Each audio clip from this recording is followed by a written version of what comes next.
ilang Filipino healthcare professionals dun sa Estados Unidos may panawagan na huwag sanang mabigyan ng negatibong imahe ang kanilang komunidad sa gitna na rin ng fraud na kinasasangkutan ng isang Pinay nurse. May nakalap na impormasyon ng Star FM Manila. Nananawagan ng ilang Filipino healthcare professionals sa Estados Unidos na huwag sanang mabigyan ng negatibong imahe ang kanilang komunidad matapos ang kinakaharap na kasong healthcare fraud ng isang Pinay nurse sa Texas. Kilala nga ang mga Filipino nurses at doctors sa buong mundo dahil sa hindi maikukumparang pagmamalasakit, empatiya at dedikasyon ng mga ito sa mga pasyente. Kaya naman nalulungkot ang marami, lalo na sa US, dahil ang kasakiman umano ng isang tao ay maaaring magbigay ng negatibong pagtingin sa kanilang mga Pinoy na nasa parehong industriya.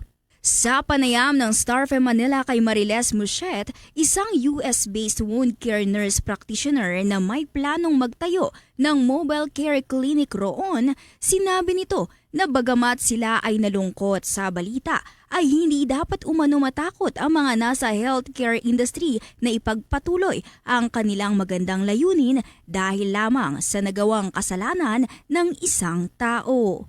Nakakalungkot at nakakadismaya because as healthcare professionals, we're always entrusted na we're always there for our patients and we're expected to uphold the highest ethical standards. And again, as Filipinos, we have our culture heritage na masikap tayo, we're honest, di ba? We're very hardworking. Do not let the actions of one person define who you are or even diminish the value of your work. As what Filipino often say, di ba? Ang dangal ay hindi nakukuha sa salita, kundi sa gawa. Let us continue to represent the nursing profession and our Filipino heritage with pride, humility, and excellence.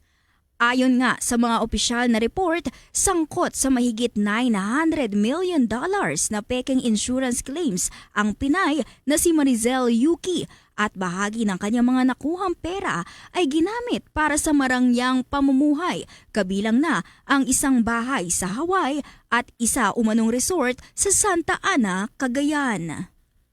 Mula rito sa 102.7 Star FM Manila, nag-uulat ito sa Star DJ Yvonne, and this is Bombo Radio Philippines, the #1 and most trusted source of news and information. Basta Radyo, Bombo!